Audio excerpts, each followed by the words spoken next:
नहीं हुआ है, 2 साल हो गया। हाँ, पूरा अच्छा से बताइए कि क्या समस्या कैसे चालू हुआ। शरीर मैंने कुछ असमर्थ जैसा सकते ही। अच्छा। और धीरे धीरे 6 महीना से ज्यादा ही मन पड़ गए, लेकिन बीमारी 2-2.5 साल 2-2.5 साल से। हाँ, पहले से गर्दन में दर्द हुआ। यही से उठा, गर्दन से दर्द भी नहीं किया। अच्छा। ऐसी धीरे शरीर शिथिल हो गया। अच्छा, इनको कहीं दर्द नहीं, दर्द कहीं नहीं है जी। अच्छा। तो इनको 2 साल से धीरे धीरे इनको शक्ति नहीं मिल रहा है। अच्छा। तो इलाज बनारस का है, बीएचयू में पटना गए, और जहाँ जहाँ जो नस विशेषज्ञ है, EMIR क्या क्या मैंने हाँ। धीरे धीरे लाखों रुपए बर्बाद हो चुका। अब पैसे हीन हम लोग हो गए, अच्छा। गरीब आदमी हैं। तब लास्ट हुआ कि अब कुछ मैंने जहाँ जो सुन रहे हैं तो कोई बताया, तो EMIR में के नस जो ब्रेन का है ना, वो डैमेज धीरे धीरे सूख रहा है। तो ये बीमारी बहुत धीरे धीरे हुआ और धीरे धीरे चलते थे, लेकिन 6 महीना से अब लास्ट बेड धर लिया। और अब जो है सिर्फ उठ के बाथरूम खुद जाते हैं ना, बैठ जाते हैं बेड पर ना, बैठ जाएंगे और सहारा ले करके किसी चीज को ये खड़ा भी हो जाएंगे। चापाकल पर भी स्नान करने के धर कर ले जाना पड़ता है, लेटरूम कराने के लिए। एक वही है कि अभी अपने से खाना ही खा ले रहे, हाथ से खिलाना नहीं पड़। दोनों हाथ चल रहा है, दोनों पैर नहीं चल रहा है, दोनों नहीं हो रहा है, लेकिन परेशानी और भी है।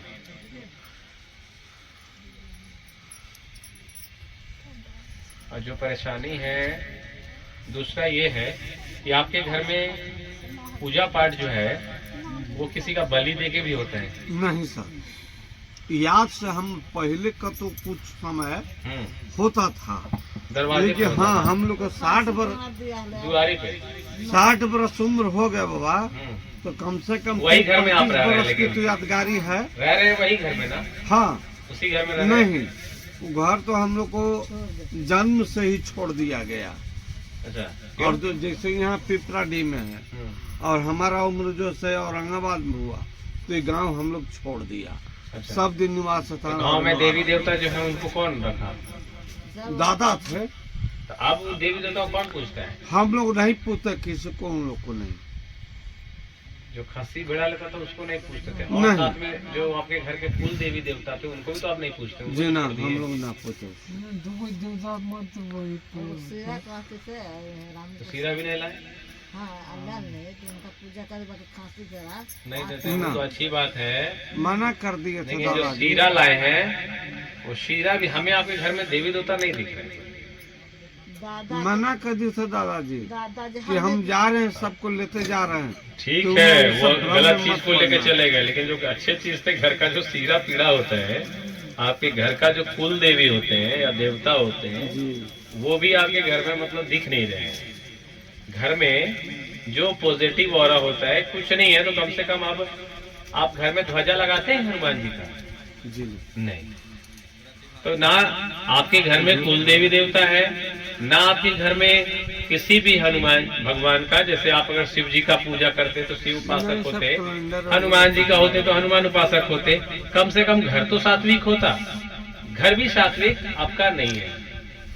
दूसरा एक सबसे अच्छा बात बताऊं, जो एक थोड़ा सा कड़वा लगेगा, आप लोग भगवान के प्रति उतना मान नहीं था।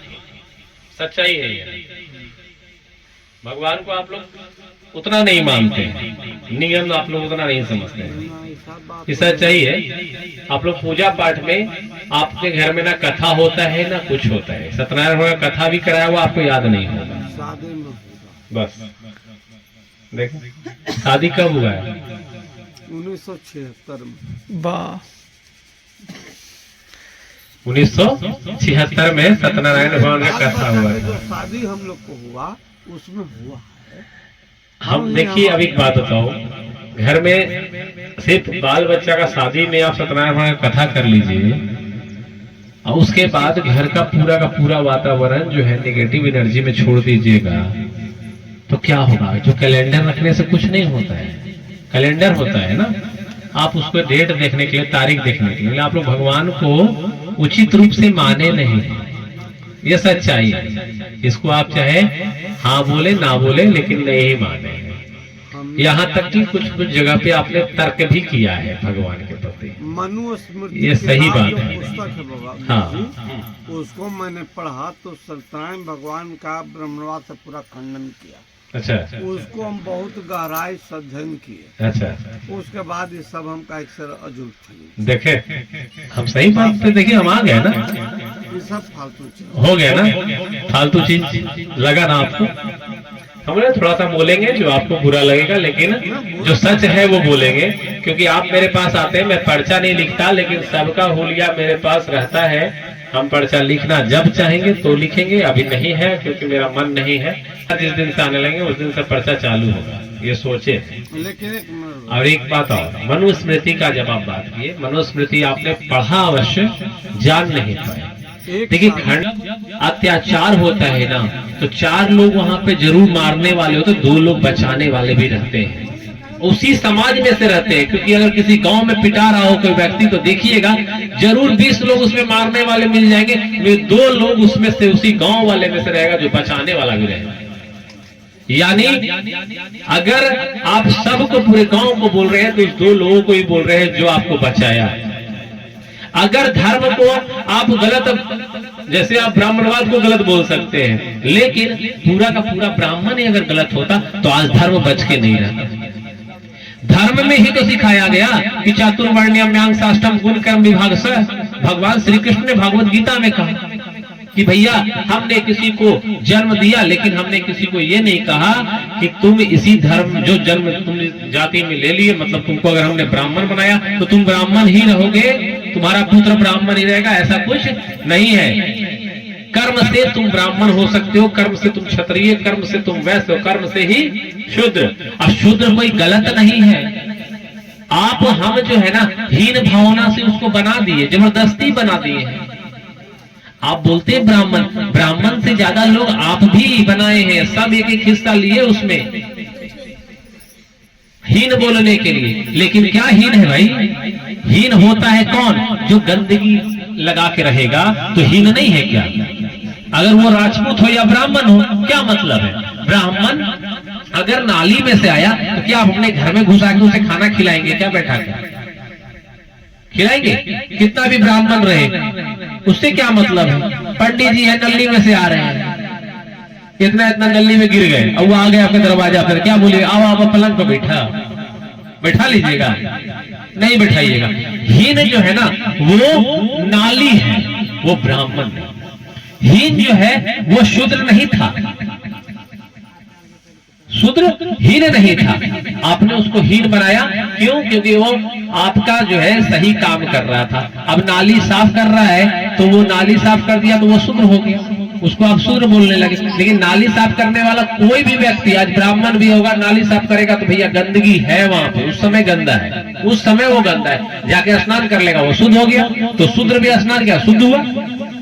और काम तो कोई भी कर सकता है, नाली साफ करने के लिए। अभी आपको रेलवे में नौकरी नहीं मिल जाएगा, बोलेंगे ट्रैकमैन रहो, तो ट्रैकमैन में जाके आप क्या करेंगे?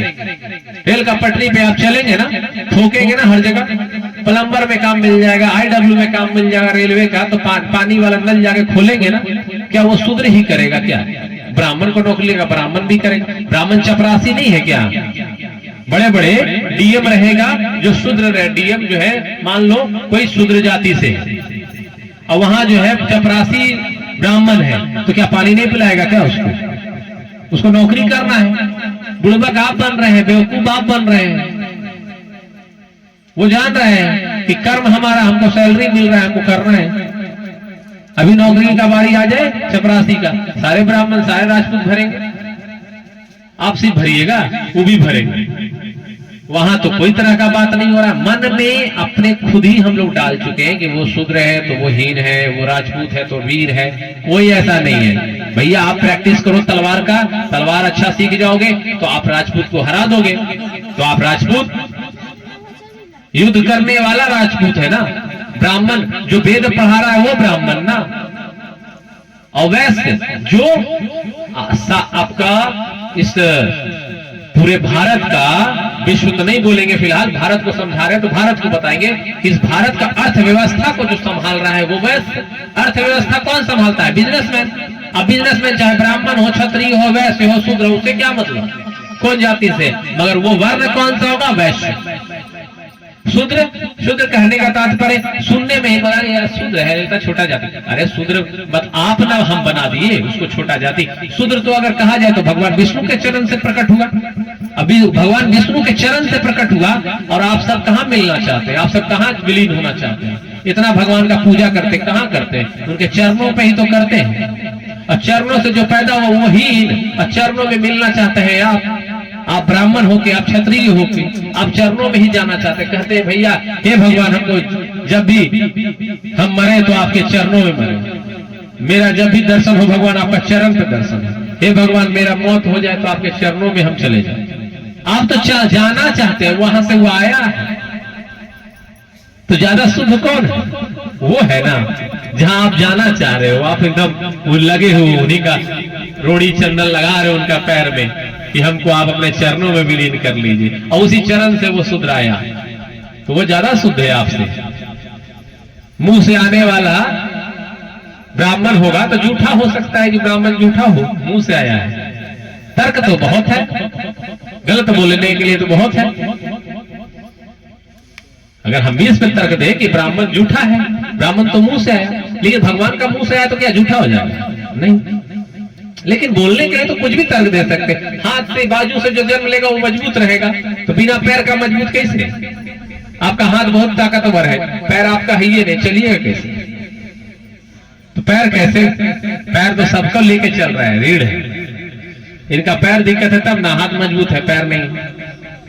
अगर देखा जाए शरीर में तो सबसे बड़ा शरीर में इनका सारा कुछ है, चारों चीज है आपके शरीर में। आप ब्राह्मण भी हो, वैश्य भी हो, शूद्र भी हो और क्षत्रिय भी हो। आप हो खुद, आपका शरीर का जो मस्तक है, इतना दूर का जो सिर है वो ब्राह्मण है, क्योंकि ज्ञान का भंडार सारा यहीं घुसा हुआ है, इतना दूर के ऊपर सारा ज्ञान है। तो ब्राह्मण, ये ब्राह्मण हो गया। क्षत्रिय दोनों बांह, किसी से अगर आपका बचाव करना हो तो दोनों बांह को आप लगाकर बचाएंगे, रोकेंगे, कोशिश करेंगे, ये क्षत्रिय। वैसे ये पेट जो पूरे शरीर का संचालन करता है, पूरे भारत, पूरे देश को चलाने वाला, अर्थव्यवस्था तो हमारा पेट, ये पूरा शरीर को चलाने वाला, ये हो गया वैश्य। शूद्र बोलते हैं ना पैर, भैया ये चरण, इसके बिना तो 1 इंच नहीं हिल पाओगे। तो सबसे बड़ा अंग कौन है? पैर। सबसे मजबूत अंग कौन है?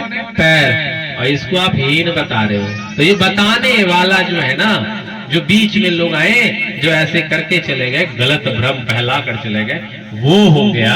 और उसके वजह से आज लोग जो है जय भीम बना रहे हैं और गलत गलत तरह का तर्क दे रहे हैं। भैया आपकी दुश्मनी इंसान से तो हो सकती है, भगवान से कैसे? ठीक है, आपको अगर वो पानी नहीं पीने दिया, अगर आपको उसने कुछ काम, मतलब मान लो मारा पीटा, क्या भगवान आके मारे पीटे? तुम दुश्मनी भगवान से किए हो, भगवान का फोटो फाड़ते हो, भगवान का किताब जलाते हो। समझो क्या कह रहा, मनुस्मृति में ही तो है ना। ढोल, क्षुद्र, पशु, नारी, ये सब ताड़ना के अधिकारी, ये भी तो है। ताड़ना का तात्पर्य क्या है भाई? मारना, पीटना, दुख देना। आप तो इतना ही समझे ना, बोले बहुत बढ़िया से हम समझे हैं, लेकिन ताड़ना का तात्पर्य दुख देना नहीं होता है ना। समझिए ना शास्त्र। देखिए, एक बार गीता पढ़िएगा ना, भागवत गीता, तो इतना ज्ञान आएगा 2%, दूसरा बार पढ़िएगा 4%, तीसरा बार पढ़िएगा तो 5%। ऐसे करके एक ही किताब को अगर आप लगातार भी पढ़ेंगे ना, 10 बार पढ़ेंगे तो सिर्फ 10% ही गीता को समझ सकते हैं आप, भागवत गीता। 100% समझने के लिए आपको दिन रात उसमें लीन हो जाना पड़ेगा, तब आप 100% समझेंगे। इसी तरह से जब मनुस्मृति या जो भी आप बुक के बारे में बात करते हैं तो वहां एक तथ्य लिखा रहता है, उसका अर्थ कई होता है और कई तरह से उसे समझाया जाता है। तो ये जो ताड़ना है ना, अब ताड़ने पे बात आया है तो समझिए, ढोल, क्षुद्र, पशु, नारी, ये सब है ताड़ना के अधिकारी। देखिए ताड़ना का मतलब होता है यहाँ पे देखना, यहाँ मारना नहीं है। अब आपको मैं कुछ एग्जाम्पल के तहत समझा देता हूँ। जैसे आपने देखा होगा बहुत बार एक दूसरे को बात होती है तो कहता है ना बहुत देर से, अरे क्या बाबू तुमको बहुत देर से ताड़ रहा हो, सुने ऐसा कुछ लैंग्वेज, बहुत देर से ताड़ रहा, क्या चाहता है, तिरछी नजर से तुमको देख रहा है, क्या ताड़ रहा है वो? ताड़ना यानी देखना। ये एक शब्द जो है ताड़ना अवधी भाषा है। अवधी भाषा में इसको जो है ताड़ना का मतलब होता है देखना। अब देखना किसको नहीं चाहिए? देखिए आप ढोल, क्षुद्र, पशु, नारी, ढोल बिना देखे बिना समझे आप बजा नहीं सकते। ताड़ना का मतलब होता है देखना, समझना। तो बिना समझे आप सुर को नहीं बजा सकते। सारे गामा पाल ध्यान निशा आपको आना चाहिए, तभी आप सरगम जान रहे हैं, तभी आप ढोल बजा सकते हैं। ढोल क्षुद्र, शूद्र यानी जो अनपढ़, यहाँ पे अनपढ़ को बोला गया शूद्र। अब आप वर्ण में आ जा रहे हैं तो भैया वर्ण पे आओ, तो शूद्र वही जो सबका साथ दे रहा है, सबका साथ रह रहा है, वो शूद्र है। तो शूद्र को देखना इसलिए पड़ेगा कि क्योंकि सबसे ज्यादा हक उन्हीं का बनता है। आज भी आप बोलते हैं ना कि भैया मुझे छूट चाहिए, आरक्षण चाहिए, किसको आरक्षण चाहिए? सच बताइए। ओबीसी, एससी, एसटी आरक्षण लेते हैं कि? उस समय भी कहा गया ढोल, क्षुद्र, पशु, नारी ये सब ताड़ना के अधिकारी, यानी देखने के अधिकारी, यानी समझने के अधिकारी। यानी भैया आप तो बड़े हो गए हो, आप तो ठीक हो, क्षत्रिय हो, राजा हो, मगर अब किसको देखो? शूद्र को देखो, उसको ऐसे मत छोड़ दो। वो गरीब है, वो ज्ञानी नहीं हो, अनपढ़ है, तो उसको पढ़ाओ, ज्ञान दो। यहाँ बहुत ही अच्छा मतलब था, इसको सब जानते, पॉलिटिकल एजेंडा के तहत गलत करवा दिया। अब बताइए पशु को अगर आप नहीं देखेंगे, दूसरे के अगर खेत में चला गया तो गाली बात आप सुनेंगे, आप सुनेंगे या नहीं? पशु को देखना पड़ेगा ना, मारना पड़ेगा क्या पशु को? आप सच बता दीजिएगा, आप अपना पशु रखते हैं, आप जानवर रखते हैं, आप मारते हैं उसे? नहीं, आप उसे, अरे भाई जो भी अपने घर में जानवर रखता है उससे प्रेम हो जाता है। प्रेम होता है कि नहीं? अपने जानवर से भी प्रेम होता है कि गाय भैंस सबसे प्रेम है। अब आप गाय भैंस को मारेंगे? नहीं मारते होंगे।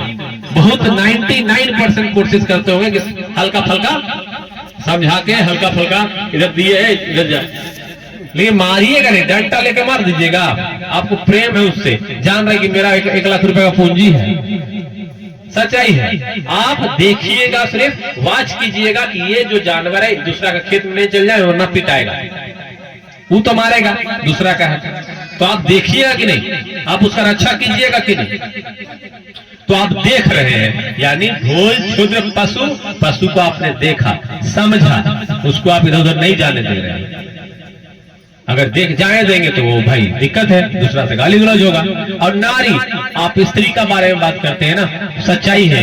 देखिए आप चाहे जितना कह दें, स्त्री को मारने का अधिकार तो कभी शुरू से नहीं। यहाँ तो भैया सनातन धर्म में माता का अधिकार दिया गया है, स्त्रियों को देवी का अधिकार दिया जाता है। हम लोग माता कहते हैं, देवी कहते हैं स्त्रियों को। तो यहाँ मारने का तात्पर्य तो कहीं से नहीं बैठ रहा है। कहीं से भी अगर बैठा दीजिए तो बैठा दीजिए। कोई कहता है कि बैठ रहा है, कहां से बैठ रहा है? कौन अपनी पत्नी को जो है वो मार रहा है, हमको दिखाए। कौन अपनी पत्नी को मारता है? कोई नहीं मारता है। अब 2-4 ऑब्सेशनल है, उसका बात नहीं कर सकते हैं। उसके तो हो सकता है 2-4 पत्नियों पति को मारता होगा, है ना? 2-4 ऐसे तो हर जगह मिल जाएंगे। औरत भी मारती होगी मर्द, जहां मर्द मार रहा है औरत को, वहां औरत भी मार रही है अपने मर्द को। तो वो तो ऑब्सेशनल है, उसकी बात नहीं करते। मगर हमको ये बताइए, शादी करके कौन ऐसा है जो शादी किया है इसी सोच से कि पत्नी को लाके मारना है? कोई नहीं करता है। आप पत्नी को लाते हैं तो सिखाते हैं, समझाते हैं अपने घर का रूल रेगुलेशन कि मेरे घर में इतने बजे उठना चाहिए, मेरे घर में ये देवी स्थान है, ये पूजा का है, ये सिखाते हैं या नहीं सिखाते।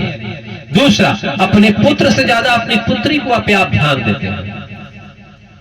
देते हैं या नहीं? क्यों?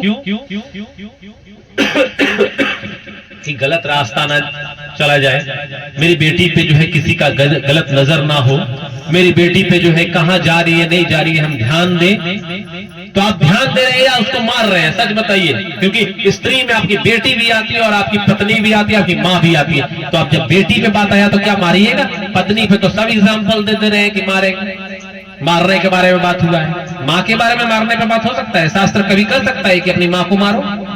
स्त्री में तो माँ भी आ रही है ना, नारी में तो वो भी आ रही है। कैसे कोई बुक ऐसा लिख सकता है? तो ये इसका मतलब है कि पूरा का पूरा छलावा है, पूरा का पूरा पॉलिटिकल एजेंडा है जो इस तरह का बात किया, जो नारी को बोला ताड़ना का अधिकारी। ताड़ना का मतलब पिटना कह दिया, ताड़ना का मतलब समझना नहीं कहा, देखना नहीं कहा। अब आप हमको बताइए, क्या हम जो एग्जाम्पल देके बता रहे कहीं कोई गलत लग रहा है आपको? आज आपने सही से समझा ना इसका मतलब? मनुस्मृति में बहुत कुछ है जिसको ढंग से समझने की जरूरत है। पढ़ते सब हैं, समझते कम है, और इसी का बात है आजकल गगरी छलकत जाए ओकरे चक्कर में भीम आर्मी खड़ा हो गया। सच्चाई है, वरना जितने भीम वाले हैं ना आए मेरे पास, उनको अब ढंग से शास्त्र के बारे में समझें। सिर्फ कहने से नहीं होगा, समझना पड़ेगा। एक बार नहीं 100 बार पढ़ना पड़ेगा, तब जाके समझ में आता है। लेकिन ये वो हम ही जो है मैंने पूजा पाठ पर उतना ध्यान नहीं देते हैं। बहू है, पतोह है, परिवार है, सब पूजा पाठ करते हैं। अच्छा, घर का जो छत होता है सामने लगता है, अब बड़ा है ना? नहीं है, अब बड़ा है डेली अब बड़े हैं घर का ना। हमसे भी एक बड़े भाई वो कहाँ चले गए? चलिए, कोई चले गए जिनका बात नहीं करूँ तो चले गए। देखिए, घर जो होता है ना, उसमें सबसे बड़ा रोल होता है पिता का। इसलिए कहा जाता है कि पिता जो है वो घर का छत है ना, और उसके बाद जो है वो सारे जो है उसमें पिलर का काम करते हैं भाई लोग। पत्नी सब घर में रूम का काम करते हैं, साफ सफाई का काम। कहा जाए तो इस तरह से घर बनता है, एक परिवार बनता है। आप जो उस घर के हैं अभी सबसे ऊपर आप सबसे बड़े हैं घर में, छत आप। अगर आप में थोड़ा सा भी विरोधाभाव रहेगा ना, थोड़ा सा, तो वो कर्म तो सब कर रहा है, अपने अपने सब पुतोह कर रही है, बेटा कर रहा है, वो अपने लिए कर रहा है, हक उसका है, आएगा। मगर आपका दोष, आप संपत्ति किसका लिए? अपने पिता का लिए है कि नहीं? पिता का संपत्ति जब लिए तो पिता का दोष कौन लेगा? आप ही न लेंगे। अब आज जो आप कर रहे हैं, आपका संपत्ति का अधिकारी कौन है? तो आपका दुख का अधिकारी कौन लेगा? जो आप गलत करेंगे उसका अधिकार कौन लेगा? पुत्र ही लेगा। आप जो कर्म करेंगे ना, वो अच्छे कर्म करेंगे तो अपने पुत्र को अपना अच्छा आशीर्वाद देके जाएंगे, और अगर बुरा कर्म करके जाएंगे ना तो आप आशीर्वाद के जगह पे श्राप देकर जाएंगे। तो आप ये सोच लीजिए कि मुझे अपने पुत्रों को आशीर्वाद देके जाना है या श्राप देके जाना है। आप बोल रहे हैं ना हम नहीं मान रहे, वो बच्चा मान रहे हैं आपका पुत्र, लेकिन उसे तब भी दुख होगा। क्यों होगा? क्योंकि आपने उसको श्राप देके रखा। आगे रास्ता क्लियर नहीं है, ट्रैफिक है जाम, यहाँ गाड़ी आप चाहे जितना भी घुमा लो, उस रास्ते से आगे नहीं बढ़ना है, क्योंकि आप उस रास्ते को आगे जाम करके बैठे हैं। मोक्ष की प्राप्ति कैसे होती? पितृदोष लग जाता है किसी किसी में। देखें पितृदोष क्यों होता है। अब मेरा जो है, मेरे दादाजी, ठीक है, उनको अभी तक से तर्पण मिला ही नहीं, ठीक है, मतलब वो अभी मोक्ष की प्राप्ति हुए ही नहीं। उनको मैंने ना तर्पण किया, ना मेरे पिताजी उनको पिंडदान किए, कुछ नहीं किए। अब मैं चला गया अपने पिताजी का करने, मुझे तो पता नहीं कि दादाजी का हुआ कि नहीं हुआ। अब मैं अपने पिताजी का पिंडदान करने चला गया, वहां कर रहा हूँ तो पता चल रहा है, उसके बाद पिता पिंडदान करके आ गया, पता चल रहा है उसके बाद भी पितृदोष लगा है। कारण क्या है? क्योंकि कारण ये है कि मेरे दादाजी अभी आगे बढ़े ही नहीं। गाड़ी ऐसे है, उनका जब तक मोक्ष नहीं होगा, जब तक उनका तर्पण सही नहीं होगा तब तक पिताजी अधिकारी नहीं, जब तक पिताजी अधिकारी नहीं तब तक मेरा नहीं। ये सच्चाई है, ये धर्म कहता है, ये शास्त्र कहता है। आप सोच रहे हैं कि कुछ दिख नहीं रहा है, भाई भगवान दिखते कहाँ हैं, हवा दिखता कहाँ है, लेकिन है मौजूद। धर्म जब समझने लगेंगे तो आपको समझ में आएगा कि मंत्रों के बारे में क्यों बोला गया। मंत्र का मतलब है, वेद मंत्रों का मतलब है, तभी मंत्र बोला जाता है, वरना ऐसे ही पूजा थोड़ी ना, ऐसे ही पूजा हो सकता है, कर सकता है ना भी पूजा, लेकिन मंत्र ही बोलकर क्यों करता है? क्योंकि मंत्र के मतलब मायने है कुछ जो आपको आगे तक पहुंचाएंगे रास्ता पे। गलती आप में हो रही है, सुधारना आपको है, फिर घर सुधर जाएगा। थोड़ा आप क्या करो, आप पूजा पाठ में मन लगाओ। मैं तो इतना ही कहूंगा, आप कुछ मत करो। कल से एक दीपक जो है घर में आप अपने हिसाब से आटे का बना करके 7 दिन आपको जलाना है। 2 दिया जो है, एक दिया जलाएंगे आप हनुमान जी के पास। हनुमान जी का पंचमुखी फोटो है क्या यहाँ? आप ले लिए हैं? पंचमुखी फोटो के सामने एक दीपक जलाएंगे। एक दीपक जो है छत पे ले जाकर, या घर के आंगन अगर है तो आंगन में दक्षिण मुंह करके जलाएंगे। दीपक का मुंह क्या होगा? दक्षिण होगा। और एक दीपक हनुमान जी के पास जलेगा। ये कार्य आप करिए इनके लिए, अगर आप करते हैं तो ये ठीक होगा। 1 हफ्ता 7 दिन। उसके बाद आपको क्या करना है कि बस हनुमान जी के पास जो है कोई भी घर का फिर कोई भी दीपक जलाए, पीतल का जलाए, मिट्टी का जलाए, जैसा जलाए, आप वहां पहुंच करके कम से कम सीताराम सीताराम 11-21 बार बोलकर ही कहीं निकले काम पे। ठीक है, शाम में आए, कोशिश करें कि जहां भगवान का जगह है वहां जा करके हाथ जोड़ करके प्रणाम करके निकले।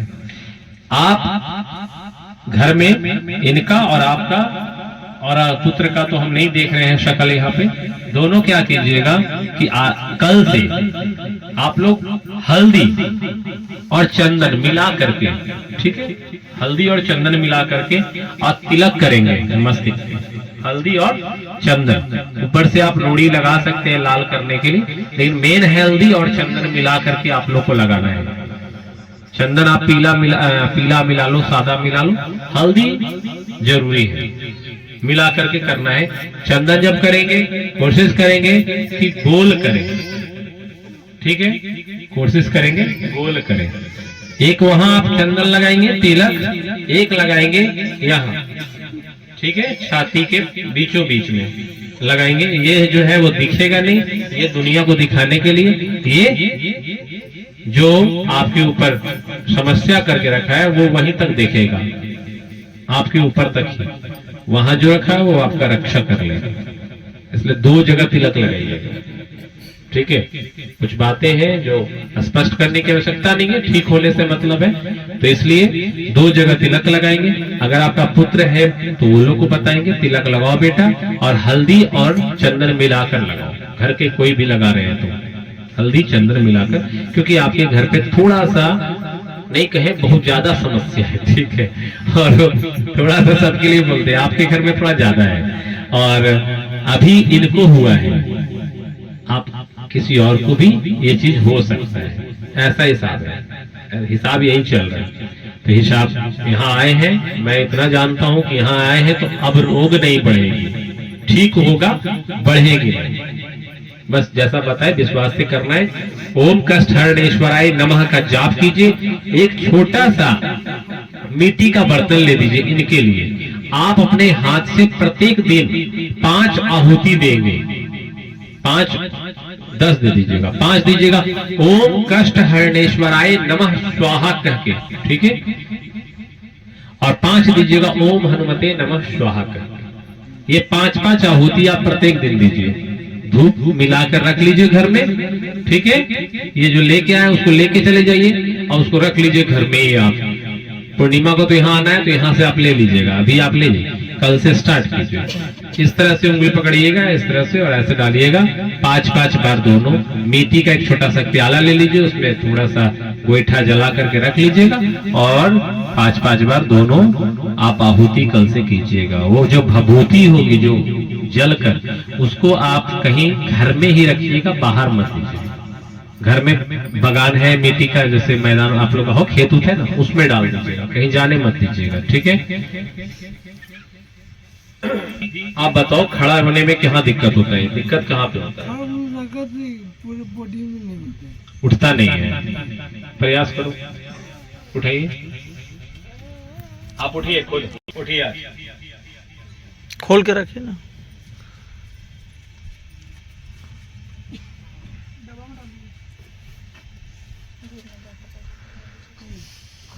खड़ नहीं हो जाएगा, जितना से खड़ नहीं हो। उठा उठिए उठिए उठिए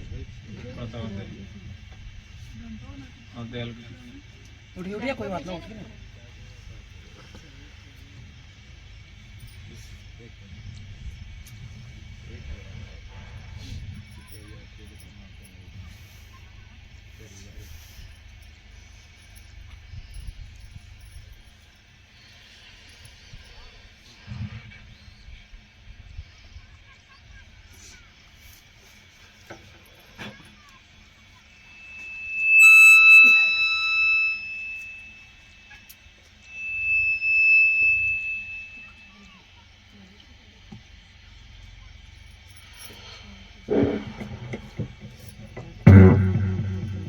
निकल नहीं, सुबह नहीं, बोलता नहीं कभी।